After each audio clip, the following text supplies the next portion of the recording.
sijja kusaba mambo waliro omwana omuzu mukyamu vayo yingira okusaba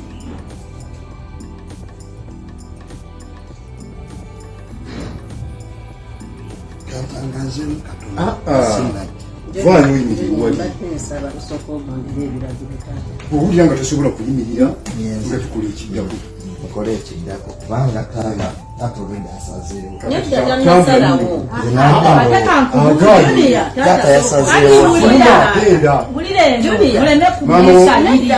sikugenda kwegayirira senga kakati oli enjula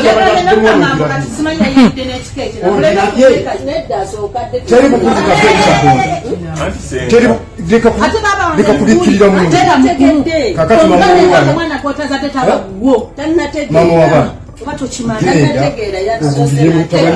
bw'aliwulira nti ava mu kika oba mu nnyumba y'onu omulyango omugulu olidda neyeetonda ekizibu bakigaanye agende mutwala omwana wo ojjamu mu kika ekirala nze kyemba nsazeewo nkisalawo nekisalawo tikirinako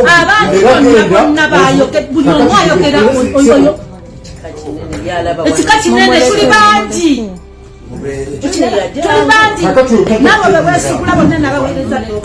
era bw'otategeera ono gwe gwagenda okutegeera agenda kifulani ekyo kasiya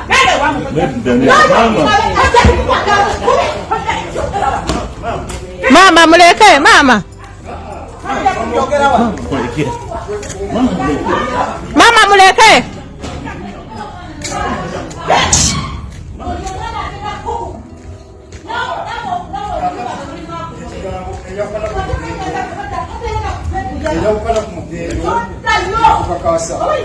naye mu maaso gy'olaga omwana oyo akukoze ki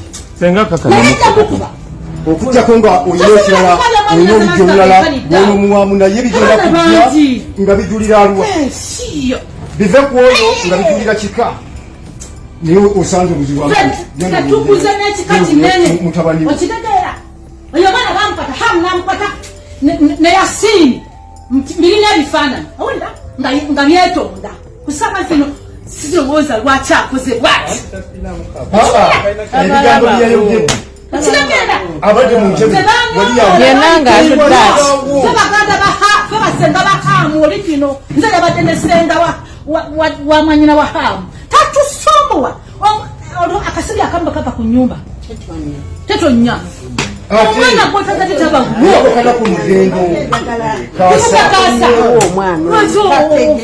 mwana tetoddayo okitegeera gwe tojja kufutuka nogenda osule wali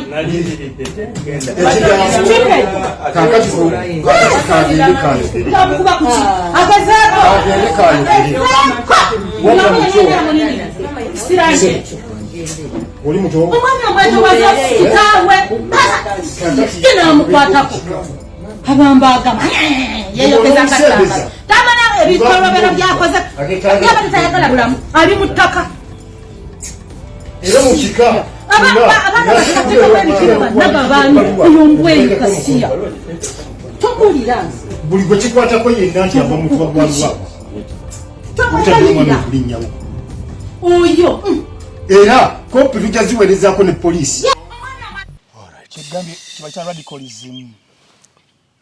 radicalism ndi mu famire kati yatuukayo nti omukyalo ono senga eyeyise Nalukwago oba ye Nalukwago kale nti omwana Junior babadde bamwagalira akole ensobi jukira bali mu kulikodinga bamukozesa ensobi nti ne wasazebwa wokingawe majestically talina gwavodde talina gwavumye decision yengo omuntu nti bannange mwasazeewo kye mwagala kangende n'omuyita ekisiraani ku Junior gwe mmanyi n'okwata ekitofaali omukube ku mutwafe naye nga akulese mu mirembe what if he retaliated era Junior kye mwebazaako kyekyo nti situation bamuprovokinze abeereka mu moment of madness gyagendamu nga bali mu kulikodinga bajustifyinga eti musajja wampisa nvundu n'atakikola senga n'okwata ejjinjo battaffaali olukuba omwana w'omuntu ne mama wa Junior ne mwebaza n'abeera composite bamama baffe batuprotectinga batulwanirira naye yabadde composite because yategedde intention y'abano bagezi ogenda mu meeting eno nga bamanyi kibabagaza obbajjamu Junior naye composing nga n'afuluma bulungi talina gwavumye talina gwakubye taddiza because omuntu omukulu n'omugalulira boto obukoze eki oba omukubye tiyakikoze yamukubye bonna n'afuluma gate n'akola ki n'abaleka Junior okufuluma kuba mpuliddemu nti kantangazeemu kitegeeza conversation yabadde yakoze ki yabadde yatandise dda yamusalira omusango already bagumusalidde era okusalawo mu kulowooza ade amaze dokisalawo nti because Junior wali we yayogera yakola show naawe nti ekikankivuddemu biki ebyo bibeerawo Junior ne taata we bamudenga babyogera ne taata we yasemba yayogera muzimu ku interviews tekika kyenkima akivuddemu agenze mu kyembizi natuwa n'amanya muguwa matu ngagera twaniko kubira nga atuma that is how they communicate bonga bo obo kitegeera era wo bamanyi omanya bado bali mu kusaagiriza era Junior okumanya nti yali asaga takivuddemu tiyaligenze mu meeting eno Junior okugenda mu meeting eno kitegeeza ki kitegeeza nti nga yo omuntu is remorseful naye agala babeerewo ekola enkwatagana bawuliziganye side ne side bafune ekigenda mu maaso singa abadde tayagala tiyaligenze had he been radical nga tayagala ku moving forward ku paving way tiyaligenze mu meeting eyo otyo ne maybe yagaidingibwa ti Junior byoyogedde binzo banga bya busungu nnyo leka tesaawa zino leka tukaminge down enzi zombi tulichinge compromised ground that's why he attended that meeting nabera te mukakam ne boogera bano nabe bayogedde ne basalo kye basazeeyo n'asaba just omukisa akoleki atangaze ku side eyiye ne bakola ki ne bagaana bwe tuba tugenze mu meeting z'ekika ebintu bino bina kwatibwa bitya because kati buli omu alina ekika buli omu alina famire kakati fenna bitukwatako ensonga zino fenna zitukwatako kati Faruku kyenyinza okujjukizaamu fenna abali wano abalaba naffe abali wano tulina so many disagreements mu bika byaffe fenna abamu tumalina okulwana nga n'omulambo guli mu ddiiro nga mulina kyemutakkaanyaako jjukira mu kufa kuleeta abantu from different walks of wadde muli ba blood ne muyinza obutakkaanya ku kintu ekimu ekivaamu muyinza n'okwekuba eŋŋumi bibaddewo mu families nnyingi bibeerawo naye tumala nitukola ki temubaamu kamera tezibeerawo kati woyetamu kamera already ensonga oyagala eyongere kusajjuka because gwena kyoyagala okujjamu era last stroke ogiraba nti omukyalo oyo Nalukwago afuluma n'ekitaffaali akikuba omwana w'abandi amboyita kisiraani aprovokinge mind ye because bamanyi Junior avaako nti ayinza okumuddiza naye Junior abadde musajja mukkakkamu Junior abatamumanyi ayinza okubeera nti alina bayisaamu amagaali bangi ayinza okuba alina byayogera bingi bulumi nabireceiving engeri endala naye ngaate omusajja nga ye omuntu nzogendudde naye musajja mugezi nnyo nno so ekisooka kamera yabadde teyeetaagisa ate TV ye yatadde akatambi weebali kitegeeza owa TV ye yabaddeyo oba bamusupplies oli agenza okukwata nga malina wayagala kagende teyakatadde ku social media handle ye yakabadde TV ey'olugambo meeting yabadde kuki yabadde yakumugoba mu kika yabadde yakwetonda yabadde yakuluŋŋamya nsonga meeting nakubidde ku Junior nagaba meeting yabadde yakuluŋŋamya that's why he went kuluŋŋamya buli omu ategeera obuzibu bwe Junior I accepts wayinza okubaawo waliwo we yasobya mubaamu obulumira oba kitegeera ng'abantu kyegambye fenna tusobya balina ku side y'abakulu be family nabo bakkirize nti waliwo okusobya ku side yaabwe then wemala obimulungula mufune compromised ground mu moving as a family oba kitegedde that was the whole essence of the meeting senga yabadde yakumugoba jangu tukugobe official teyaligenze naye mweno incident Junior bamutwala as an inferior olwokuba emyaka yes munono yaffe tukimanyi abakulu batubeera above gwomuto in fact abamu bagamba n'omuto tobanasse toyogera naye tuli mu liberal country sawa zino tetukyali mu constitution tetukyali mu monarchy enkola eyo nti omukulu bannaye bw'aba ayogedde talina kubanga addibwamu n'omuntu n'ogumu kyasazeewo kyekiri absolute nedda tebikyaliwo byavaawo constitution etulambika that's why we protest each and every day ku government ya Mwami Museveni ku bintu ebyenjawulo ebitalabise bulungi oba kitegedde Yeah. etteeka lituweebwa ne mu family kati oyogera maybe olumu nti banyooma bunyomi nti omwavu n'oba olina emyaka 6 tojja kwogera anti bagamba ono buzzukulu kituufu muzzukulu ateesa ki ku nsonga z'abakulu muzzukulu naye alina right okubeera nga defendinga ku kitaipa ku mujasa asembayo kuba ensonga zikwata kwani taata we abakubeera nga muntu jjajjaawe nti mujja na nnyina abakubeera nti no biki tiyali badde na right naye ensonga zimukwatako is part of the family whether you like it or not whether muli bakulu be oba muli biki tosobola kijjawo a right agina birth right okwogera ekimuluma okudifendingayo gwawulira nti aliddi ajali nga taata we a right junior tosobola gimujjako tosobola meeting okugenda okwetonda family omugenzi mpuli yalina family nyingi yalina family zino zasooka ne zikola meeting ngeno gye bakoze sisuubira n'ekirala omanyi waliwo ekintu kyolaba otamanya background yakyo njo butafuna mazima tulina okwebuuza ekibuuzo ekinene are these families oba bbiri oba ssatu are they united in the first place have they been united in the first place kitegeda waliwo celebrity family ne pride ebyaddala kusinzira ku byemmanyiiko waliwo okusuka omugwa waliwo bad blood already wakati wa families naddala ebbiri Zana Kyengera there is bad blood ge mazima waliwo okusuka omugwa okw'amaanyi okunene oba kitegeera now family ene y'Ekyengera eraba ng'enyigirizibwa ku decision making za family zeetaking eno ku lwataata waabwe wenawona taata wano saa zino mutwale nga twakolanga zino ze set zino gira set eno n'eno waliwo kibali bayitanga ki universal set kati taata yabagatta bonna so they have all the rights ku taata naye bamukola decisions lwaki muzikola bali be balina okubanga basalawo each and everything bano muba involving in the first place mumuvinge nabo mutekege decision wamu niyo baya ku moving agenda mengo mutuzizaeko ku meeting mukanye wabanga wakyaliwo okumulungula musoke mu kumulungule mugende kitegeeza waliwo obukuubagano naye ng'eno erabika ng'etali gye batagala ku involvinga mu matters ate ezikwata ku taata mu kugenda emmengo tewalaba bali tewabalaba mu kifaananyi tewaliiwo ate nga mukana akaseera mulimu bayinza n'okumuvinga abantu awalala bayinza okugenda okumeetinga president for example nga tebali involved oba kitegeera kati yonna yabadde spark ebeera spark y'amaanyi era kyekireetera Junior okubeera very furious because Junior never contested about that tata Sally ng'akireese nti bajja genda baagala beetonde tekikontestingako amabugo gano tegaliiko sipaaka kuba tulina okukuba kati toki nga nnene kigamba tulina ogikubanga nga nnene ng'ekubira ddala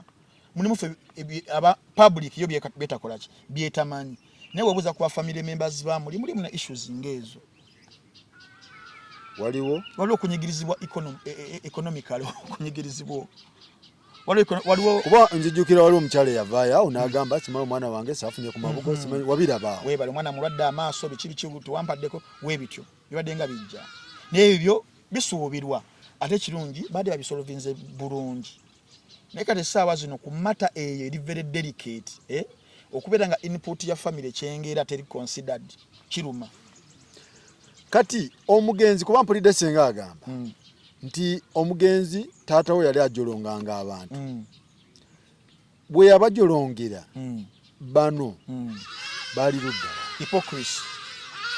hypocrisy omukulu w'ekika kino ye ali luddawa tamale yali asinga ekika kino amaanyi kitole kyekigenda kyeŋŋamba nti hypocrisy era bagamba balaba Mutesa taliiwo olulimba olumanyi ne bano balabye omugenzi taliiwo kwekukola each and everything naye mu kubeerawo kwe they never did that because if the issue is about apologizing tata mirundi wafa nga tanaba kufa wayogerera statements ezo at least family yali tudde kale nemuyita bagende bekole kibeetonde we yaliganye kyali badde on record ffe twakola ogwaffe nga family naye mubeera nga abyogedde ebbanga lya myaka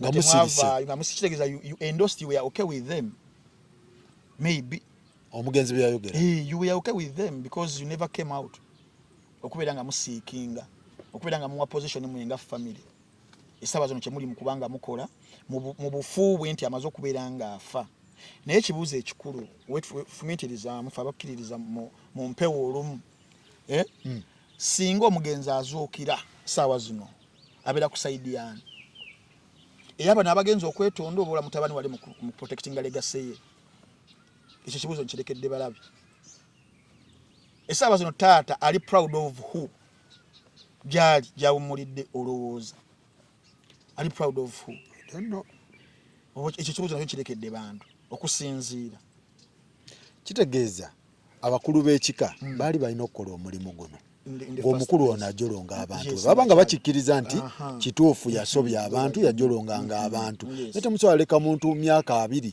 plus ng'ajja ajolonga nga mwe mugamba then bo bakiraba mu kifaananyi kya kujolonga mwaliwo oli kabyogera omugezi yali abasinga amaanyi yali criticism and we need the Mirundis in Uganda, the Mirundis who can question powers ezimu nga society yagamba bote bakwatwako. We need people who can check administrations, we need people who can check institutions kulwabalala. For example, ekintu ky'ettafaali kyapa mu ngalo Mirundi yavayo nga teyetiriridde wadde n'omulundi n'ogumu n'akikuba tekyayitamu because yalaba nga kyali kigenda kunyigiriza omuntu owa bulijjo wa wansi neyegattibwako Sheikh Muzata Nuhu batte. Nzijukira ne interview emu Shemu yali ku Palo ne beegattaba babiri ne balambika ensonga ku kintu ekyo how it was going to damage the society n'obwakabaka okutwalizaamu okubukyayisa abantu era tekyaddamu kubeerawo. Kigeza n'abamuzata bajje oba kitegedde buli muntu yasobya ku muntu kati family zijje ziveeyo zigende zeetonde ku bwe bakola eyayikyuli eveeyo nayo bagende beetondere buli omu. Ensonga ezimu tuba tulina zirika omuntu abeera afudde lekawummule because already tulina ekitulambika nti omuntu aba afudde ebyo biba biwedde. Omuntu anyiga olugenderezo olwo obukyayi n'abussa ku family taba mulungi because one the fear eyataatani tata sali eri mu kubeera nti no maybe yatyamu nti obukyayi mengo enzo buyiwa kuki nebuyiwa kuki salina yate bambi nanti naye kakati ate ekyo nti ate munnono wane ya Buganda ndala Buganda omuntu waba afudde tukita ne mu madini getusinza agenjawulo omuntu waba afudde aba amaze emirimu gye omuntu aba asigalidde okumulamula Mukama Katonda we yekka. Kale sawa zino family lingesalira mirundi omusango ngate mirundi yejali alaba kiyakola yakikola nga yalina okukikola oba kitegedde kyobola bantu bali bakirambi bino ebintu ennono yali yabirambika omuntu wabeera afudde aba afudde nababa badde mu byatya mu omukolo ogusembayo mu musonyo ebyamusobako kyobola tubasaalira ku mukolo ogusembayo ne bajja father najja kabona obaani nagaba nayo omugenzi bwe nayo yamusobako tusaba Mukama akole ki amusaasire kuba mu kavidiyo mpulidde bagenda tusobola n'omuggulako emisango nanti ekyasinga okuluma the family they never expected nti wajjabawo backfire because Junior abize renegade yavayo n'abyogera nti it was a gross mistake for you people okola ABCD. You have simplistic minds kyekyasinga batabula era ade bagala mugulako defamation kati ekyokola kya Junior okufuluma meeting kyabadde oba yabadde asigalawo kyabadde very okay okuziiza ekyali badde waasi kubanze nkugambe fena gye tuwangalira mu bika tubeera mu ebyo amalobozi gabeera waggulu toyogera nakisogera biki ebivaamu kweyoola oli mwana bwana wano oli muzukulu oli yalibadde much worse ebintu ebibeera mu kika had he stayed so he protested because he was denied a chance to speak out his mind and I'm someone who alwanirira eddembe ly'abantu eribaweebwa freedom of speech freedom of expression regardless of the age. Tuli mu kwegobako bantu batujjako ddembe lyabwe. Why should we exercise this in our families? Okitegedde anti bano bagamba asasamaza wabbo balaba ng'abakulu bo balaba kikola kye baakoze kituufu era omwana ono yabadde talina moral authority mbu kubanenya kakati awo wali contestation tukiriza fena buli muntu alina eddembe okuwugira ekimuluma esaawa zino mu society gye tuwangaalira mu gyembirivi nga tuli mu liberal society n'abaana betuzadde omwana akeera enkya n'agamba daddy essomero lisi kyalyagala daddy bankyuse daddy this daddy that edda tata tomuddamu mama tomuddamu esaawa zino abaana basobola okwogera ku bibaluma nga bato but because tuli exposed ku cultures naffe ntukyembracinga era mutabani wo kasitajja nga alina complaint omuzze bayi n'ogiwuliriza tugrooming aba leaders abencha bagenda okubeeranga nabo bakola kibakanya n'abalala batakanya nabo. That's what we are trying to build. Kyandibadde kikwatibwa kiti ekintu kino because kati ono bw'aba omwana yazze n'alabisa then ate nammwe ne mwongerako ate akatambi kitegeeza mwenna nno waakaddaani. Kigamba nti kitegeeza already waliwo ebizibu mu family eyo, ebizibu n'abantu abalala abazibu, nti mirundi wabeera nga yabadde omuzibu senior nga gwe magala okwetonderako nga mukyalina karakita ya Nalukwago Ssenga, omwana nga amaze okugenda talina kyakuvumye gwe Nalukwago n'ojjayo ettaffaali olimukube n'omuvuma ekisirani maaso ga nnyina. That was bad. That's what does it show? Ekyo nkivumirira. Okitegeera. Omwana wa munne ekisirani hawo. Kati omwana wanyiiga n'akuba. Senga wayiseewoko. Abaana banyiiga n'akuba Ssenga n'agweri. Paka ku macupa. Sikiwagira. Ne imagine. Nange sikiwagira. Oba kitegeera ovumye omwana wa munne ekisirani emirundi esatu. Kisirani gwe vva wano. Kisirani gwe biki. Tekikumalidde akulese okutta ekitaffaali awo. Ogenda okimukube Ssenga mwana muleke Ssenga omwana muleke. Omwana osinga akyuka mwenkanya amaanyi. Kati singa ettaffaali limukuba ne limutta kati ate bandigambe bati. Odiba terimuse n'akyuka n'akuyisaamu mwenkanyama olage gabeera amawano. Embozi sawa zino nga ndala. Bakubye Ssenga n'akuona omuntu n'akuona ku gundi n'afa. Tisenga yasa omwana. Bintu bingi badde solo ku happeninga. Ne Junior played it cool and exposed bano nga Nalukwago. They were exposed. Tulina okwewa ebitiibwa regardless of the age. Basenga abafe bakitaffe bannaye twewe ebitiibwa tusomyeko tuli expose tukkiriza mu nteeseganya n'omwana omuto mu family era abayina se kubanga nkuwadde example ti mu family zaffe mu Africa wano it isn't about even the age kubanga mulimu n'abantu abakulu myaka nkaaga nga yemba yamufiiriddwa ntambyo mu kibuga alina kasente yajja okwogera so tekiri ku age. Kiba kitegeeza ntuteekewo embeera y'okuwuliziganya. So babadde balina omuwa chance atangaazeemu ku byayogera. That is the essence why he came. Abalambululi kiki yali ategeeza. But because already bali amaze okukola decision zaabwe. Timuvu gye bagenda okukola family egyetaaga oba kibaliko ekyo. Ono wajja n'akigira tebakyetaaga. Era yabeera mubi. Kivula abantu Junior agamba mwasazeewo dda munnange. Kitata kiwasazeewo. Kati kino kirekawa family zino. Family sawa zino kizike engeri gyekigirekamu ze family zaffe eza Africa kubagana okugenda obutavaawo okutagenda obutavaawo kuba yalibadde omutabaganya omukulu avuddewo mu bulamu bw'ensi oba kitegeera. Tata Sali is a very noble man by the way, a very respectful man. Talina buzibu wadde n'omulundi n'ogutya n'ogumu. So simanyi oba anasobola okuhandolinga these disputes okuva mu family zino mu ngeri eyo because mulimu radical elements mu family zonna. Ate musajja watu is very noble mukakkamu era wamulabye talina buzibu mu Tata Sali. Musajja mukakkamu nnyo wa kitiibwa nnyo. Ne Junior mpulidde bamuwaddeyo room bw'aba ayagala okudda okwetonda. There is a room. Nawulidde oba mukulu w'ekika yabadde agamba. Yes, there is a room. Nti wanaayagala anadda. Wanategeera anakola ki? Anadda. Kyesooka okubirivingiramu nga nze okwetonda ffenna twali kwetaaza awantu because kutuyamba okumuvinga forward. Tukwetaaga. Ne family ya Junior ekikolwa ekyo kyali kya mu buntu. Sagala bakomerera ku ekyo. Ekyokwetonda. Ekyogenda betonde whereby nti we move on bamuvinga on. Kubirala byonna kikola kya mu buntu. That is true. Naddala ffe ng'Abaganda n'abantu abalala balina ennono zaabwe it is something kitwandiyagadde kitwalirubiridde mu buli kimu. So sobola kunenya kikolwa ekyo but obuzibu the circumstances eziriwa. Circumstances number one nti ani yali asabye apology in the first place. Singa waddewo omuntu yasaba apology on behalf of whatever was going on for about 15 years maybe because tulina okutracinga back ne tuddayo nti omugenzi tamala emirundi senior yalina enkwatagana ey'enjawulo wakati we ne institution ey'emmengo. Ngenda kwesa ebigambo bino nga mbibala. Waliwo abantu abamu abeekweka mu bintu ebimu. Owulira nti we interchangeably use these words. Buganda, Obwakabaka, Mengo, Kabaka. Oba kitegeera. Si kye kimu. Si bye bimu. Obuganda ife abantu ababulimu. Obuganda.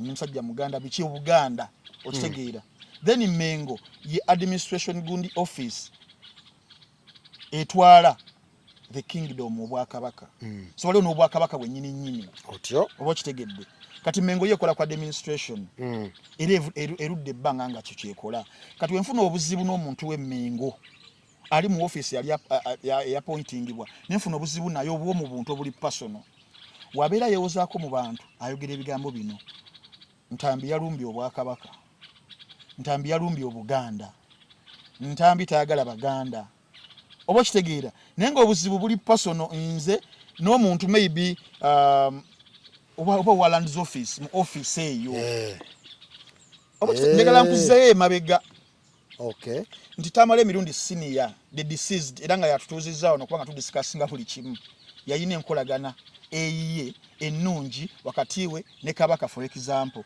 wakati we n'Obuganda kuba musajja muganda naye yalina obutakkaanya bwe na individuals abamu abali Emmengo kati olina okwebuuza Mengo kyeki Mengo yandigambye nga State House kale for the lack of a better word for the lack of a better word yandibadde etwala eritaba individuals abayinza okuba nga bayamba ku kuddukanyizibwa kwa Obwakabaka n'Obuganda okutwaliza awamu abakyukakyuka abakola ensobi ez'enjawulo okay ngenda kuzayo mabega muganda wange era onongera bera nga filimu ya Tenet ojimanyi filimu ya Tenet eri ku munno waaki etutwala mu maaso etwala emabega kyogenda okola kyengenda okukola tandika mu 1954 kino njagala without any fear of contradiction ebintu ebimu tugenda byogera as bold as they are ate nga birina evidence radicalism asookera ddala atandikira Mengaawo radicalism naddala mu byobufuzi bino byogera sibirumamu era ngambye Mengo radicalism asooka mu byobufuzi bwa Uganda asooka Mengo how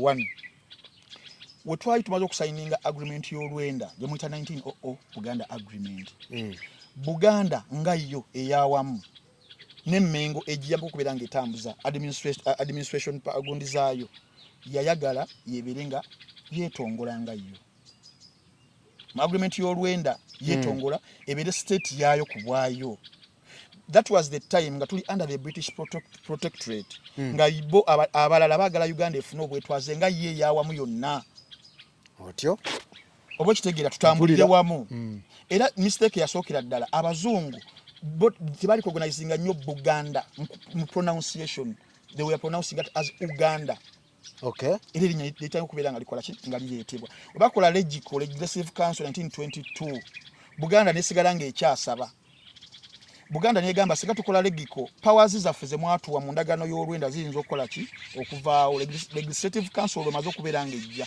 nga bali mu kuteekateeka Uganda egenda okubeera eyawamu yonna era Mengo ekola ki ekiwakanya nga erina insecurity singa kigenda mu maaso Mengo ebyateekesebwako mu 1900 bizo ogijjibwako netugenda mu 1940s nga waliwo okusika omuguwa political parties nesali okubeera nga zibeera ziteekebwateeka okubeera nga zijja later zijja mu 1950s tutandika ne DP ejja UPC zijja UPM zijja zaani ezo ezaawo naye Mengo yonga eri very insecure Abangereza bye bagamba tukole tugatte zino ensesa za East Africa zibeere wamu era Mengo ekigaana ekinsistinga konti kijja kubeera nga kikola ki nga kisoboka bonga kuva dda bagala ekyabwe kyawamu federal system of government okay obo kiraba now ebibiina bitandika okubeera nga bijja DP yalwanisibwa nnyo Mengo okay irwanisibwa but before kulwanisibwa njogera ku political parties zigenda kujja 1955 awo but before 1953 Ssekabaka Muteesa awangangusibwa ogwasooka mu exile ayagenda e UK ebungereza nasangayo kabaka omulala gwali bayita Celeste Kama sigamba Kama Ivan Celeste Kama okay ono w'abantu be bayita Bechuanaland southern town of Botswana namugamba nti esaawa zino ekigenda maaso mu nsi za Africa waliwo political movements waliwo political parties ezigenda okubeera nga zijja namwa example ya Veranda Boys e Ghana ekyali kikulirwa Kwame Nkrumah namugamba singa political parties ezo muzikiriza ezijja mu ggwanga mu nsi za Africa nga mwotwalidde neyo Buganda monarchies bagenda kuzidibya bino biri ku record of course bagende basome ebitabo okay nakimubbirako namugaa tokkiriza ebibiina by'ebyobufuzi okujja temubikiriza bigenda kujjawo enkola yaki eya monarchy system of government ebyobwakabaka bino bigenda kwera nga biva era Ssekabaka waakomawo n'atulizawo olukiiko olwa Buganda ne bayisa declaration through clan leaders Buganda clan leaders ne bagamba omuganda yenna oba gwe Ntambi oba gwe Mukasa oba gwe Katongole oba gwani ne tukusanga busanzi nga wenyigidde mu political party neemu tukugoba mu kika ndate kigenda kutandikira ku junior kitandika but kikozesebwanga social blackmail okubako gwe kyoyisaawo nga togenda kukkaanya na kukkiriza na ndowooza ya munno mulala kubanga abaali batandise okubeera nga bayita political parties mu Uganda ebiseera no balina their reasons naye Mengo teyagala kubeera nga eziwuliriza setekawo social blackmail yena nenyigira anagenda mu bibiina ebyo agobebwe mu kika DP ne formingibwa Bendikito Kiwanuka kyoloka mu exile ya Ssaabasajja Kabaka Ssekabaka Muteesa y'omu ku bantu abali very vocal nga bapininga government ya Bungereza musajja mwedembe yali agala kabaka yali agala obwakabaka naye ono politically ono mu kumuvinga yalina ekikyekye yali ayagala era DP nebeerawo DP mu kubeerawo nga tuli mu kuteekateeka independent bino njagala ndi bubbi kuteekera wano nkutwale ku kinyusi ononsonyiwa nkulaga radicalism wava waliwo okusuka omuga wakati wa DP ne kabaka yekka kabaka yekolo ezze yagala kubeera nga eremesa DP kubeera nga efuna obwakabaka okuba nga efuna independence DP kamaloji ka fight mode bajja kunsumbuwa abantu DP ereme kubeera nga Bendikito Kiwanuka atwala Uganda ku independence ne bamulwanisa era nibatandika okugamba Abaganda nti Bendikito Kiwanuka ajemedde Ssaabasajja Kabaka amujemedde propaganda nataka okubeera nga atambula Bendikito tayagala bwakabaka tayagala Buganda tayagala biki nga bwolabe Ssaabasajja nebiri Robert Kyagulanyi Ssentamu nabitambuza naye ne bayisa etteekere eryokubiri inaina anawagira DP mu kaluke bali bagenzeemu ne UPC anawagira DP ne basindika agasajja gakawula mu byalo eyo abali bagira DP bonna ennyumba ku ttaka ensuku ku ttaka kuwagira DP butakkanya obo kitegeera fast forward olutalo Mengo ne lujinga era DP ne wangula akalulu ako twagenda okulaba nga kabaka yekka yegasse ne UPC twagenda okulaba 1966 Buganda crisis twagenda okulaba Ssekabaka awangangusiddwa twagenda okulaba obwakabaka bujiddwa buvuddewo naye nga buvaawo lwaki enkolagana UPC jakola ne kabaka yekka okubeera nga bakudefeatinga Muganda called Bendikito Kiwanuka wa DP eyo kyetwafunamu mu nkolagana eyo oba kiraba now radicalism ngo yabadde nga jagenda mu maaso kati badde enkolagana ya Tamale Mirundi senior ne kabaka yali nnungi nnyo ne Buganda yali nnungi nnyo naye nga yo omuntu yalina byatakkanya na Mengo administration the administration si bwakabaka nedda not the kingdom nedda not the king nedda but the administration of Mengo because of policies yali yagala okubeera nga ereeta nga Mirundi senior alaba tezijja kubanga zikola for example the federal system of government yalina issues yenga ye ku yomuteja federal system tesobola kubeera mu republic nenga Menge mazo okubeera nga eyisa nti buli anaba yesimbawo ngagala obululu mu Buganda gendira ku issues ezigenda okubeera nga ez'Emmenge ensonga Ssemasonga era banja bayitirangawo mu byobufuzi nga bakulembeza ensonga Ssemasonga mwe mali ya federal system of government but ngalu abantu abatakkaanya nakyo mwe mali Mirundi so enkolagana n'obutakkaanya obwo ne bugenda nga buboyiringa afunye omulimu agenze mu State House okubeera nga ayogerera President Museveni ebyaddirirawo fena tubimanyi tebali byangu nnyo blackmail zaaliwo oyo tumuboole oyo tukole tutya even in 2009 bele Buganda riots ya suffering because mama we katafe mama wa Mirundi senior katafe era yamununula yali kayihura nga tuteyo helicopter ne mujjayo so rift netandikiraawo and wafiiridde nga tali considered nabo olwebyo yebi yalaba ebyamukolebwako ebitali birungi nava mu bulamu bw'ensi nga tali considered nabo olunaku Mirundi lwafa wano njagala owulirizewo bulungi manyi nkulukira olunaku Mirundi lwafa tukkiriza Mirundi yasobya abantu bangi mu nsi nga ffe tusobya abantu abangi no one is perfect in this world no one twakulimba ffenna tusobya abantu naye waliwo ekintu kibayita okufa mu buntu olaba newabeera mubbi nga badde atigomya ekyalo waafa at least bagamba bambi musajja wattu abadde babako kye bayiyaawo natagendera mu kuswala oli newaba nga badde malaaya nnyo mu kufa ebimu birekerwa because aba amaze emirimu gye ku nsi era omubi bagamba tayogerwako ki omufuta ayogerwako ki kibi eyo nno kati wano ngaffe mu Buganda wano nnono nkulu nnyo nti oli n'abantu bayita okolagana naye mu bulamu lwafa laga sympathy laga obuntu regardless yaba amaze ogugwe olunaku mirundi lwafa siniya obubaka obukubagiza bwava mu buli nsonda yansi naabo be yayita kkanya nabo radically okugeza mama Nalweiso Junior yakunyonnyola nti ne kumujjanjaba yawangayo ssente neerabira bino byabadde amuyisaamu ebirala ebyokusika omuguwa okwo n'eggaali bawaddeyo bawayo ssente mu kumujjanjaba ono mu kufa obubaka ne bujja buli koona gy'omanyi ne wa Bobi Wine National Unity Platform nenga n'olumu Tamale mirundi yayisangamu Bobi Wine eggaali yamuyisangamu olumu ne National Unity Platform ne bonna bawayo obubaka obuki obusympathizing obukungubaga owulira be yasobya bonna abasinga naye emengo tewali kyavaayo njogedde Mengo abantu tebabyawula because Buganda ife Buganda yawukana ne Mengo ne Obwakabaka yes nze ngenda kwesiba ku Mengo administration administration yetambuza Obwakabaka oba kitegedde tewali kyavaayo yetambuza ebyo Obwakabaka togera ku institutions togera ku radio togera ku TV ne radio era kinawakana ajja kibuuza omukozi omu nga wali bali avuddeyo nga asobola okwogera amazima bayise ekiragiro tewaba n'omukozi n'ogwa n'omu agezako ku mpewo ku mayengo aga telefayina ne radio ayogera ku linnya Tamale mirundi wafa because tukimanyi bulungi omuntu wafa nga badde w'amaanyi at least ne mu mawulire aba akoze mawulire g'essaawa 3 agasomebwa nze Wamala Barunaba abadde omwogezi Nakinku mukogera wano afudde bagana babagamba temugeza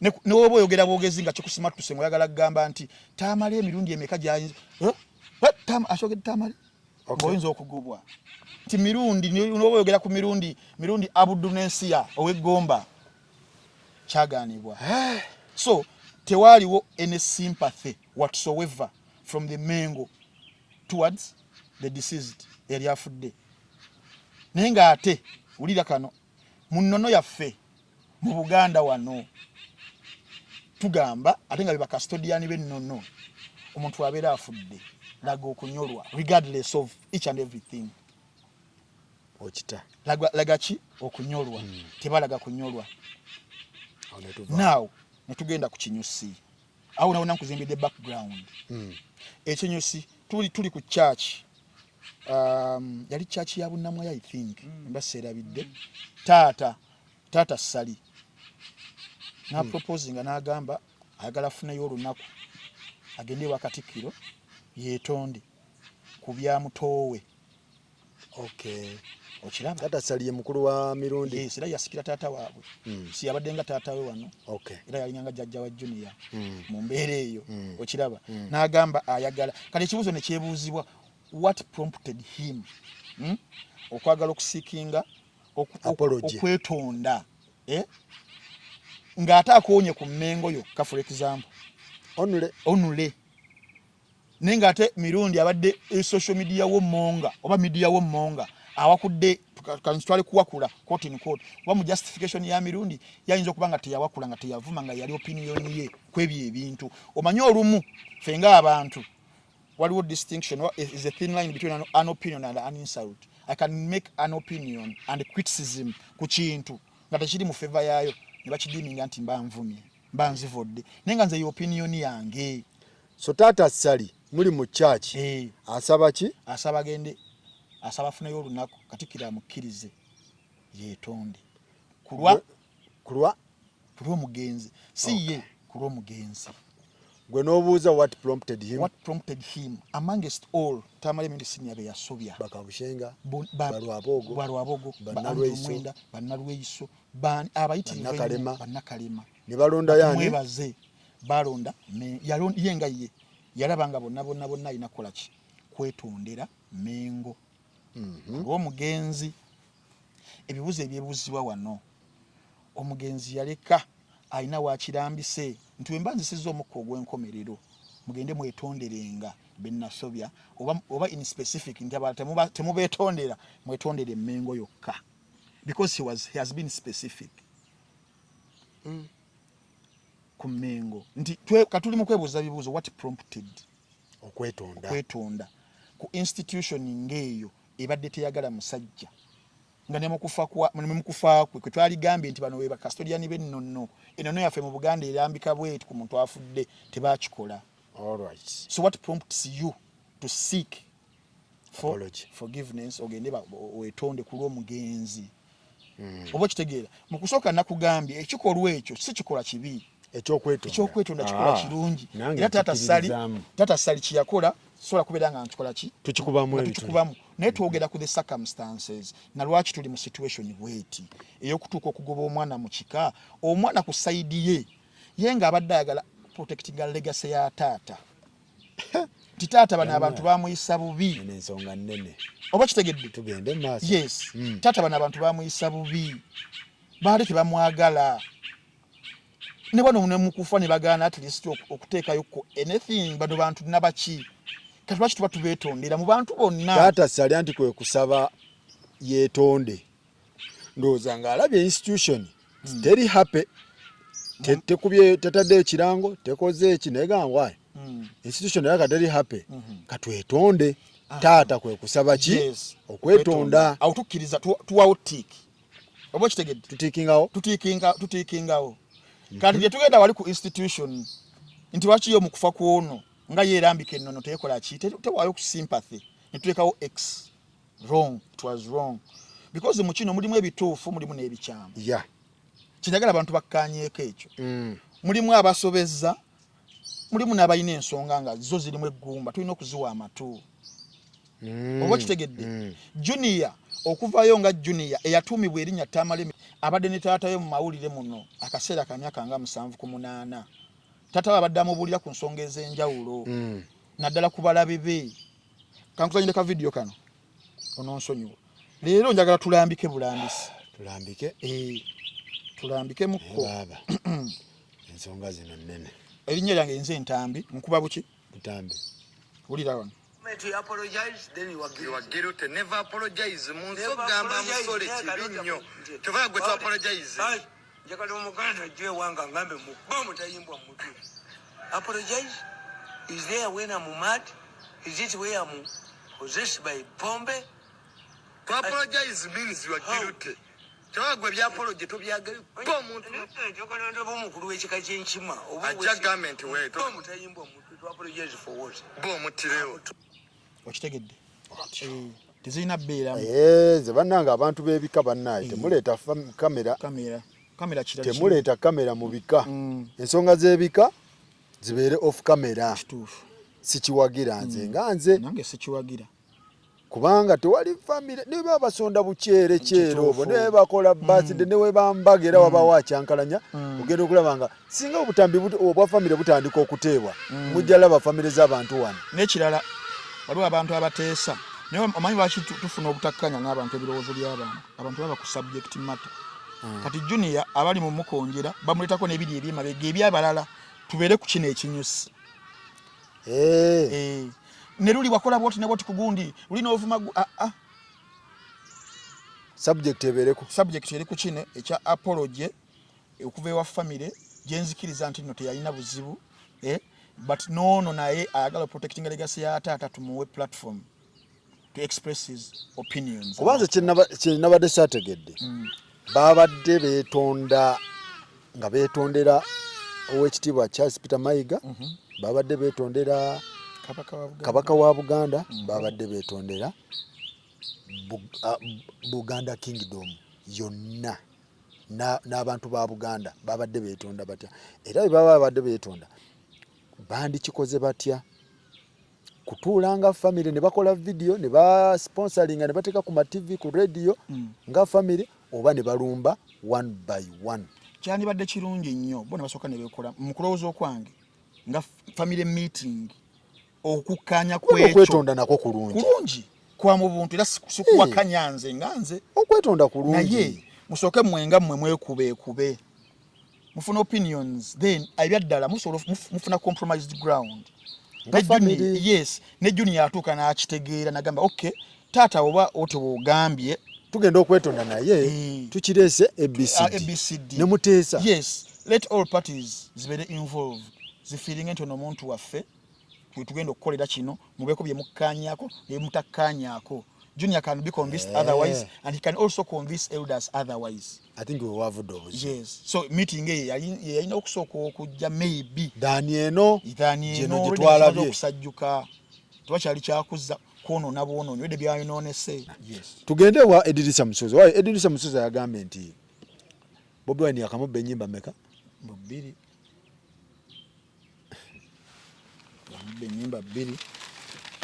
Era leero nze ne pen tugenda kusoma kubanga ennyimba zaayogerako yannimba nti Bobi Wine alukolamu promise n'oluyimba weesootinge oluyimba musonyiwe yeewuwo musonyiwe muno wabanga yeetonze mu Bobi Wine alukolamu weesootinge lwerwani lwerwa Bobi yakwira Bebe Cool ng'omukyala akoze ate oli yayimba ki? Yayimba musonyiwe yeewuwe musonyiwe wabanga muno aba yeetonze yeewuwo musonyiwe. Yes. Ne yannimba olina akola mu promise. Ekisookera ddala si wannimba atambula. Yannimba naye nze mazima yalimbuulidde eyo gye yagenda yafunayo omundi. Oluyimba lufaanagana ne promise. Let me renew my promise to you. Ezo ennyimba Kenzo yali tajjabuzi mu katale. Yes. Yajjabuzi mu katale. Okay. Katugende. Kati nga sinagenda mu byakikugu wano nsooka okugamba abantu Eddie Kenzo ali mu kutujja ku mulamwa. Eddie Kenzo ali mu kutujja ku mulamwa omunene. Mulamwa ki? Essaawa zino baliwo ekiri mu kubanga kitambula.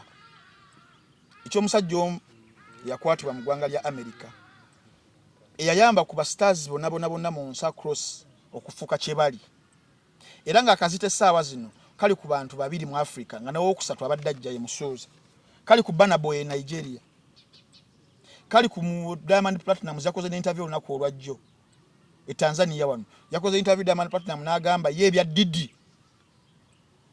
teyamutuukirira era omuntu yalemesa Diamond okutuuka ewa Didi yali producer Swizz Beatz mukyala wa Alicia Keys.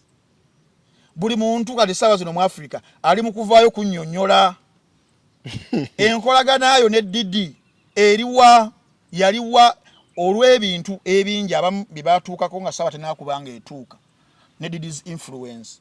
Kati wano mu ggwanga erya Uganda abantu badde batandise okubanga beekuba obwama ne Rwanda nabalabye basonga eno waffe basonga nti bannange tubuulire kati ye agamba kyate anti yakati awo okwebala okubuulira abantu kwebyo olina oteekawo ekiboozi ate wano mu Uganda teri kintu kiteri kiboozi kitambula kijja abantu ku kinyusi nga erinnya Robert Kyagulanyi Ssentamu. Eno diversion ewedde emirimu diversion from that kubanga bino byayogera tebikwatagana. Kati ate Kenzo akwataganya wa ne Didi anti abantu kyebeebuuza omugenzi yatuleka atubuuzizza ebibuuzo omugenzi Ichuli may his soul rest in peace yagamba atya aka video kakeezannyi Ichuli huyo agenda byogera kakeezannyi aka video yabuuza nti awadi yazikola atya abuuza awadi omukulu engeri gyozifulamu nga tezitegeerekeka sigamba nti gwasinga okuyimba bya mugenzi naye gwe awadi notabulira ku banno waliwo ekikukulumbadde ekyo ewe bugenzi yali abibuuza gwe weebuuze Faruku okumanya no diversion ewedde emirimu yannimba lwa 28 27 nga gwako Eddie Kenzo nga mazo tuleka erubiri tugenda okuwulira omwana Obbi waffe akubye oluyimba twalupromotinga nnyo nga tukyali balizi Obbi yannimba owulidde Those are how many years from now? 2007 oba kale 8 n'oba oyongeddemu ogumu 2024 myaka 14 kati akabanja kati myaka 16 kati kikimbu kiki anti weebuuze contestation ebeera nga ogamba nonyabba oluyimba lwo naye discussion nejja mu 2024 nti oluyimba lwo baalubba nga ye waayogera yannimba ddala kiba kikola amakulu nga kikyayagala balumuddize kiki ayagala copyright yalwo ayagala kiki ali mu kurewritinga history we ali mu kumurewritinga abeko gyamuteeka entandikwaye yatandikira eyo ne bamukola kyo namukola kiri n'ava ne mu kurwe ya Firebase byali mukubera nga ateekawo so is justifying reasons lwaki yava mu Firebase but why now ekibuuzo ekikulu Farouk ebyo byali badde buzibu kuba ne bingenda binnyonnyola ekibuuzo ekikulu why now kiki ekitambula mu ggwanga kiki ekiriwo ati kyenkubuuza kiki ekitambula mu ggwanga amatu g'abantu gaali amatu n'emimwa biri ku ki biri ku musajja gwe bayita Didi sigamba producer Didi ngamba ku Puff Daddy Sean Combs gwe njogerako eyayamba abantu abayitirivu ennyo ba stars okufuuka kye bali in exchange of something bakola butter trade mbuzi ku nte yes abantu kye bali mu kwebuuza mu nsi zonna gende Ivory Coast gende Ghana gende Nigeria gende Kenya gende ba stars South Africa wonna media eri kwekyo tigundi jango nnyonyole mu ggwanga eri America ba Justin Bieber ba Asha ba Mickey Mill in fact Mickey Mill yavuddeyo n'awa investigative gundi omunoonyereza emitwalo 10 ejja $, ng'agamba bane erinnya lyange teririimu era inafuna link ku linnya lyange Didi emitwalo 10 gijo buli omu kyaliko bakanye wesi bali mu kunnyonnyola bali mu kunnyonnyola Jay-Z basirise kuba be baddako ba Dr. Dre bagamba kyekyo tutasigala West Coast 50 cent bonna 50 cent yagame Netflix do kisadi zingenda jibaguza ku musajja ono ensi kyeriko mu entertainment ono yatugamba ki babbe enyimba zayimba 16 years ago so ajja tunnyonnyole BET Award ne Grammy nomination abadenga abifuna atya abantu kyebabuuza bino bigambo by'abantu then kakati awo kyabakola kakati yali mu diversion nti banzibe ennyimba enyimba zayogerako yannimba forex tubigendemu nabyo yes yannimba promise zina kibita code progression 1145 zombi 11 gwebuuza ku bukubi bw'ennanga yenna omugambi yagala onkubire 1145 okitegeera code progression kye entambula y'ennyimba entambula y'oluyimba okusinziira ku code kati zina same code progression but this 1145 nyimba nyingi nnyo mu nsi eziyitaawo mu code ya progression 1145 enyimba zizino for example oluyimba lwebayita Where is the Love olumanyi Black Eyed Peas lulimu 1145 Paparazzi Lady Gaga lulimu 1145 If I Were a Boy Beyonce 1145 No Woman No Cry Bob Marley ne Don't Matter Akon ne Apologize Timberlake ne One Republic eno code progression is very very common buli omu agiyina so yannimba ne promise lulimu 1145 as code progression as so many other songs oba kitegeera atosomesa Kenzo osomesani nsomesa yina njagala kugamba abantu wano nti ono ali mu diversion ne byayogera si bituufu yes code progression buuza omukubi w'ennanga yenna kubuuza Dani Magiki buuza nesiimu buuza bano balwayita ba Johnny K bajja kikubuulira oba kitegeera so nyimba nyingi yazita mu 4 codes ezo ne tugenda ku production eyori enyimba zino zayogeddeko yannimba wesortinge musonyiwe ne promise zikolebwa producers babiri bebamu togera ku Pademan ne Tony Halls bebazikola zonna abo wannimba ne promise zonna ezennya bebazikola so they are two producers ku nyimba zino ennya oba kitegeera so mu production woche bayita wano instrument samples lero waze kusomesa instrument samples zino kibandisenga software webyuma in other words mu production gatta wano guitar ogatta bass instrument samples kati ebiseera ebisinga ennyimba nga ziri mu genre ya music yemu instrument samples zitera okufaanagana for example uli oluyimba lwa hip hop lwonna nyimba zonna instrument samples ne code progression yemu obo kitegeera weziba afrobeat songs ezisinga agera ulize Nigerian music enyimbe ezisinga same chord progression same ne dancehall ateroyita rhythm ngazikwata biyitaawo obo kitegeera so tosobola ku avoidinga same strings ngokola general ya music yemu wa producers ababiri bano abakola ennyimba zonna ennya ekyo tekyewalika but there are differences nti yes chord progression yemu instrument samples zezimu naye difference ziri mu melody contours for example melody contours sizezimu chorus notes mu yanimba ziri higher naye nze mazima yalimbulide obo kitegeera then ate wano mu lunonga promise spiked chorus yeri spiked ekirira eye yambuka bino byabantu abasoma music obo kitegeera melody contours wagala alekerawo diversion. This is a diversion. Ekyokusatu laba themes and lyrics. Themes zitera okufaanagana katugabe tugenda kuyimba ku freedom. Twanirira dembe, that is the theme. Naye kati composition zaawukana. Babob Marley baziba ku nyimba za freedom song, Babuju Banton baziba zikuba. That is the theme. Yeah. Kati theme yazino ya nimba ya kulimba. Nayense mazima yalimbulide eyo je yagenda yafuna ne promise let me renew my promise. Themes zagala fana tibayimba ku mukwano ne oguyimbyeko otya. Oli bagumulimba onagusuubiza munne kyekikwataganaawo size zino ennyimba nga olaba olwa Rabadaba n'olwa Biniman nsula olunyiriri n'endukyusa yakopa ya interpretinga oluyimba lwoli oba kitegeera laba oluyimba lwa Fefe Busi ne Ifote n'oluyimba lwa yes no oliruuza yes oli yabyogera mu luzungu laba oluyimba lwa Abedunego Jim Nola nolimba lwa Gayani rapa kugamba waliwo koppa ne ono tewali oba no translating lyrics wano tewali obo kitegeera waliwo muyimbe mugendo sema yokuwa bali bamuita Ed Sheeran Ed Sheeran mu 2014 yabandika oluyimba thinking out loud olumanyi thinking out loud yes wawangula Grammy mu 2016 Grammy Award family ya Marvin Gaye ne mutwala mu court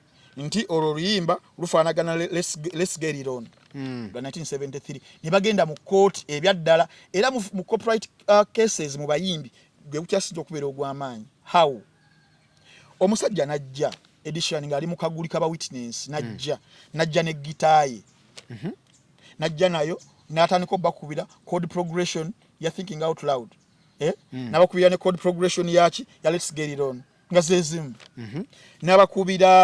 nabakubira gundi yes nga zezimu zifaanagana naye nga waliwo ebyawukana ebirala nga 8 obo kitegeera so waliwo kibayita similar and identical being similar doesn't mean identical obo kitegeera so oluyimba luna lustructuring luna utandika okubeera nga osala otema ogenda okulaba nga zino ennyimba za Bobby Wine zeziyinza okufaanaganya mu bibiri basic ku nnyimba eza generals zezo so kati kitegeeza diversion it is a total diversion Edisa Musuuza and I don't believe nti wabina abadde abimanyi ne chord progression olwo abantu abamu abajja mu kuyimba just ne Papa Sidi nalabya ate naye atabusa andika ne Papa Sidi sawa zali mu kutakaka naye ali mu kukola wiiki atuwayo akantu yakatuwa aba babiri kale no wiiki nawuliddeko mbu abadde alina waagenda okusonga kale zino za diversion wezijja zino zonna teweewuunya Papa Sidi gyali eri yatugamba agenda kutuwa paka December kati ayagala oluyimba balumuddize ayagala sente ziruvuddemu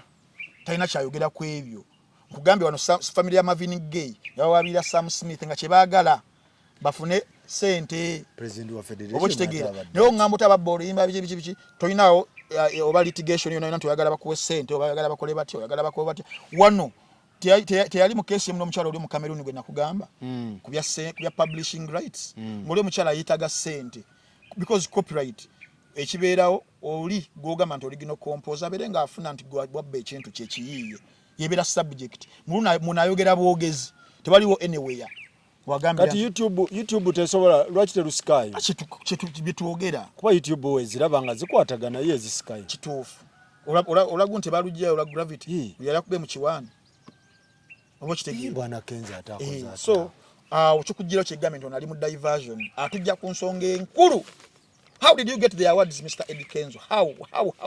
Come and explain to the nation. We shall give you all the cameras in this world. We shall bring all radios. Tubalete, otandike, BET, Grammy, Nickelodeon. Then balaba Papa Sidini aje atubulire ebibye. Muge papa nawe yogere. Tumalirize ne Etania. Etania yavuddeyo ku Kampala. Mu nsonga era Eddie Kenzo nalabe ne Musikats agiyingidde. Ng'agamba nti Bobi Wine asetinga abano basaha. Mbone Babi Guy. Banafuye Kenzo. Katsi omusaasiramu Katsi musajja wattu Katamba mukwano gwange naye bambi tukole nnyo tuleme kubeera mu desperate situations nga Katsi we anti omanyi nze nkinsinga okwewala njagala nnyo okozesa omutwe gwange. I don't want to be a gun for hire. So Katsi is an extension of what Kenzo wants the public to consume. Twala bali mu kikuma mu muliro tewewunye nchanga wa Kibenda yavudde era ali kwekyo because bagala okusuffocating industry with that Bobi Wine thing. Tuleme kufuna kiri ekinyusa ekikulu kyenkugambye. Katsi is also part of the extension, I believe so. Okuleta hawo bino ebyekisirusiru. Katsi just this young etandika bibino byayogera ku Edilisa Musuuza. Ndi musajja wa butambi nnyo. Musuuza munnaye bino byamwogerako Musuuza omulungi Bobi Wine omukyamu omubi ennyo. Katsi ye ku Musuuza ayogera bw'ati. Video nga 5, that's my money. For you Kenzo to tell me to call better. Zinaja ku federation mami anjagala. Yangenda bakigamba Kenzo tompanga ko federation room. Mami yangamba. Ate mami nabi namukole mwanabe mutamanyi mami yalina mutabani we bayita Edwin ya owamala bako interview yakasukuje nakola nengamba oyo Flavia yalina omusajja yalina Range Rover n'amugana bamuyita Edwin yalina soma naye ekitante. So nze mami okunjagala is nakolanga videos nga bazisindika all over Africa is a diaphragm. Era Caroline Maka yakolako nnyingi nnyo naye nga tunyonyola engeri gye nalina obulwadde bwa siriimu kati nga tugezaako okunyonyola abantu eddagala lya mami eryo. Diaphragm Edwin, you help me. Kati nze mami ogendayo federation simwe abanjagaza mami nalina kye namukolera edda naye nga tandabanga era mujjukira mami yayimirira lujjudde. Ezo video nza mwazikwata nampa room nga ye ne mwe nagenda ewuwe yali mami eyanjagala. Nze ekiri okunuma kati is Eddie man nze mbeera kyanja. Nkujjanga ku federation buli Tuesday nina byenkola nange mbibize. Abayimbi temumpa decent.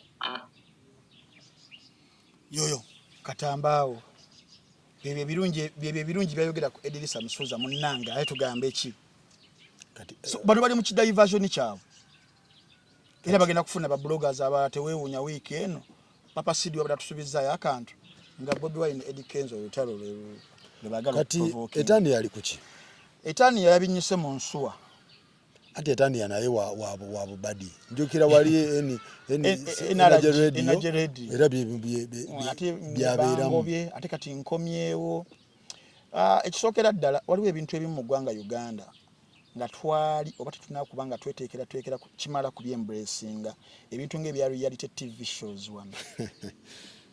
Abantu tebabitegeera. When you look at Kampala Cream, Kampala Cream. Mulimba kwano bange mu mukwano gwange bambi DJ Zato. She's an amazing person. Zato. Yes, Zahara Toto. Etania, she's an amazing person. Laika, she's an amazing girl. Mama Debbie, bona bantu balungi. Naye obuzibu ekintu kibagala okuguza banna Uganda. Its execution ebulira mu ddala. So they are fighting for ratings. Ku muntu alabye reality TV shows nga Keeping Up with the Kardashian amala okubanga alabe season zenga 7 saazo nabali na ku Hulu. Tia ya ntaine. Noteka mu Kampala Cream oyinza okukaba amaziga. I've cried 3 times while watching that show. Nga nonyamu ekinyusi. Temuli content? There is nothing.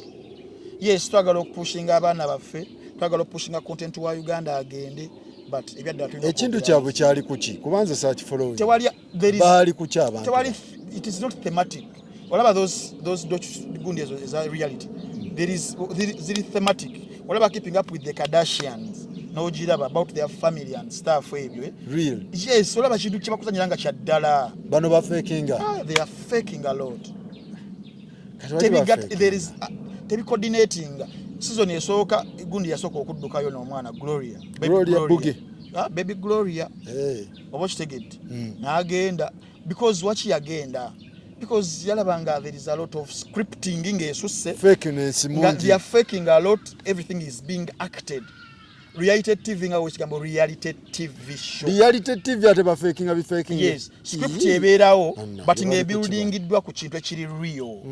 Naye wano olengera Kampala Cream buli episode nze gyendaba nga bekasukira amasowaani ebikopo beeyira amazzi beeyira biki ebyo gana supu beevuma tebalina bulamu bwa riru gwe basobola zanya. Yes. Bobi Wine nga yabikolanga wano. Because for him it was real. The ghetto life gye yatulaga it was real. So this is, because it's thematic. They are faking around. Kampala Cream, sorry to say. But the stars are very good. Barungi. Tani ya mwala mulungi, actinga bulungi. Zahara toto mulungi. Like bamuleto addinga ku the beauty. Kanisa wazo nawulidde. Tani ya kagenze. Baga kweta Gloria Buji. I've heard in the corridors. Banange. Gloria Buji because they are trending. Now they are bringing people because they are trending. Wow. But wali cha baleta kati bagata kudiscussing ani producer w'ekintu. I don't know the producer but the content controller we Mwami Gundi omwami wa KFM Brian Mulondo. Kiki tebali ready oba ekintu bakisula ku bantu abatali ready. Abantu bandi baddawo abakikola be batali ready be bakiwaffe fa batali ready. After tuli ready because tulabyeko we are exposed. No, we exposed. You're not ready. I think kino ekintu kineneko kummwe okikonsuming to consume is processing a very much better keeping up with the Kardashian. But these ones are ononya like olaba kino nebera series nti buli part eggwa obera eager okulaba what happened. Yes. What will happen. Wano tewali akiriko. There is nothing. Never be with. Tebakuwamu that continue with the brain. Tebakironchinga bulungi problem eri rudawa. They did everything. They launched even the people view but whoever views kati mu YouTube mujimanyi wachi baita bouncing rate. Zinawandikanga amawulire mu Gundi blogs ezenjawulo. Nenga olaba bouncing rate nti abantu basome article yo that seconds it never bouncing off never okitegeera kati ne wano abantu people they go and watch because of the stars but then they don't want to continue watching so the numbers keep dropping off. So kibula mu content oba omukutu gwe kiri n'omukutu guli okay omukutu guli fine abazanyi bali badde fine naye abatestesi baakyo tebannakola kimala the producers. Yeah, nedda. Yes. Nedda. The producers. Tunategeera solution ensobi eriruda watu gabe solution kuchiwa. Ongambye omukutu gweguli gulistede. Abazanyi balungi casterita abantu. Omukutu platform erioke PayPal Magic. Eri fine. It is okay. Bazanyi cast nungi. Cast erioke. Yes, erita abantu. Producer problem. Producer a problem because ate producer wabako wadde ekintu kiregeza gwa kizanya gwe na anti kati akwadde okuzanya ekintu ekifu because they are acting not so. Yes, but they are acting fakeness. Bazanya chifu producer deyo ku table ayeteba writers ngaba Frank Antambi on board bayiye balabe mu bulamu bw'abana abana biriwe binzo kubanga biriwe ebinzo gatta kikyadde ngulu tekikyadda batandike ekipya bakijjewo bayete ekipya ekirala kino kiganye they are just trying etani ya wansonga ki yagambye just it was a bold decision I made tukugamba ne decision ya wayagala kiwa manyi ki anti katate wanakomawo mu kabadi nti ate biki kyali kibakigwira ddala because guba mundi gwakubiri era wanga ye move gye babaze tejja bakolera tiagambe akikube yes amala kiyingire webali kibaba kigenda bakolera kati bakole ki bakite ota shows nyezi iriddwa ku season eyokubiri olumu neesooka nogiyiwa baziyiwa abazungu babiyiwa sitcom ne kijja because ebitya everybody because ne bakiyiwa nga kiganyo pickinga babiyiwa Pal Magic bagiguze ekintu bagiguza kapa mu kutiya bagiguza kapa mu kutiya muleke kuba bintu bya bannamu mutyo nze kubuulidde. Okay. Yes. So ensonga bwezityo bwezityo bwezibadde ntambi sibula abantu. Okusibula abantu mbajjukiza ngenda kuza omwezi 11. Naye ekitambiro nkiraba ekwa Sunday Nation. Sunday Nation. Twayongeddemu ekirungo ky'abagoma. Mwabajjeewa. Awo abataba mulungi tale. Mwebale kuba kintu. Nabajjeeyo. Ebirenga bakyongeramu. Nsasi. Mwabadde muyita bajjajja. Twali tuyita bajjajja. Epasi wuuyo nga tumututteyo. Wajjajja. Okay. Ayo mukazi wa Australia. Ako obutambi buno bumukola bubi nnyo epasi. Obufuluma nga nyine ebizibu bi. Okay. Agende wajjajja. Dorothy Kisakana agende wajjajja naye. Nabawulidde ng'ensasi evuga. Ensasi yavuze. Akayimba mwakayimbe mutya? Kajja kunyuma kuliko n'ensasi. Ndambi. Kati bayita creativity. Ne creativity. Kati Apollo Magic ina yitaffe. Obongo bukyakola. Tebatwala. Ebatwale. Etutwale Apollo Magic. Obeeraba biriroko. Tebimakinga. Tebirabibwa. Apollo Magic instead of Kampala cream, come and take Sunday National Dress. If you can give us 10 million per episode. Per episode? Buli episode gye musulawo. Kadde 10. Cost of production and creativity. Creativity wali. Okay. Kyakabi nnyo. Mwebale nnyo mwebadde. Shalom mundabire. Nja mukulabira. Shalom. Mugenda Sudi. Amina tujja genda. Just okwagala okubajjukizaako njagala okubajjukiza mukwano gwaffe Dan Flavor bana alina ekivulu. Dan Flavor. 11 nno October. Alina ekivulu ku Pilipili Lonje opposite KIU. Pilipili Lonje lirudda. Eri opposite KIU University. Kampala International University. Yes, student we. Kabalaga. Dala yakola tune ne Alien. Yes, Watagwana. Alien yakoze tune ennungi. Yes, Watagwana. So alina ekivulu ku tugetu mwagire 11 okuyingira emitwalo 2 ku 5. Dan Flavor nemezo bandoza yakakadde. Dan Flavor muyimbi wa maanyi nnyo ku live instruments ezo mulungi akuba n'akutta Dan Flavor. Dan Flavor akuba. Mulungi. Dan Flavor bambi simulina akutta bukyali wange. N'omulundi n'ogu. Waddi 11 October. 11 October. Yes, sebo. Okay. Yes, week ejja. All right. Yes, ne Shiba jali. Nalabe Shiba yakuwadde akafuba. Yampadde akafuba nadde nka deservinga. Mwagala nnyo Shiba. Lwaki omwagala? Muyimbi wange. Wali abantu ababa abayimbi bo. Okay. Muyimbi wange. Yakusingira? Mu bakyala yansingira essaawa zino. Ebyaddala oba? Yes, ebyaddala. Nala nagambe she's the greatest East African musician of her generation. She's the greatest? Yes. Shiba Karungi. Oba mulina bye muyisaawo. Tewaki tuyisaawo. Odi mama Kalimonda. Nga mulina bye muyisaawo ku Salama Road ate yagambye nti Diamond yamutega ekibatu y'ensonga laki ennyimba tezivaayo. Ntugamba we Salama Road ka odi yave at least tutunyumiza video.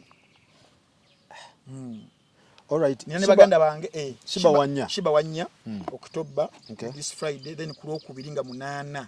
Sheraton Gardens waliyo Madrat and Chico. Madrati. Yali tugenda mu press conference awo ku Sheraton Bambi. Uganda. Madrati. Basajja bangabo. Memuli kubya kamera bino nja kuwa olutuufu wiki ejja Zari ne Shakib. Eka audio nyinza okukataako okubiri akasigalayo. Zari takuse. Bwino ku bwino. N'abasembereyo ddala be bamunno watch ye kugamba gibere emitwalo 3 egya Uganda ku mutimbagano gwabwe nobiranga bwerolera film ba VJs ba Uganda. Junior yavudde Germany yabadde Germany VJ Junior yabadde Germany yakomyewo kati film azibateerako mpitirivu nnyo niba VJs abaloko VJ Jingo ISP Emisha Okandi walo VJ gwenjagala ennyo essaawa zino bamuta VJ Uliyo mwana muto kitu akitegera bulungi Junior wa 28. Okay. Power kyekyo VJ Uliyo. So ndowooza bye okutwaliza awamu be bakama bange. All right. Bagamba abagala okugenda ke Maka ne Madina ekitangole bakiyita Sakifa Travel Agency genda wali ku Sega Building ogenda kuba olaba Sheikh Sekimwanyi akutwale mali dadi sana. Mwebale nnyo mwebale ddala natukome wano tusaba abiseemu mutusonyiwe kuba naffe tuli bantu naye nga families bannange tufunemu ekyokuyiga bintu by'okwewebula omwana waba yasobeza then mmwe ate nammwe tabakozesa ensobi then mmwe mu actinge ng'abakulu abamuzaala then mulabe engeri we mu kukikwata kitambulire ddala malira sana. Mwebale nnyo mwebaddala tulabagane next time.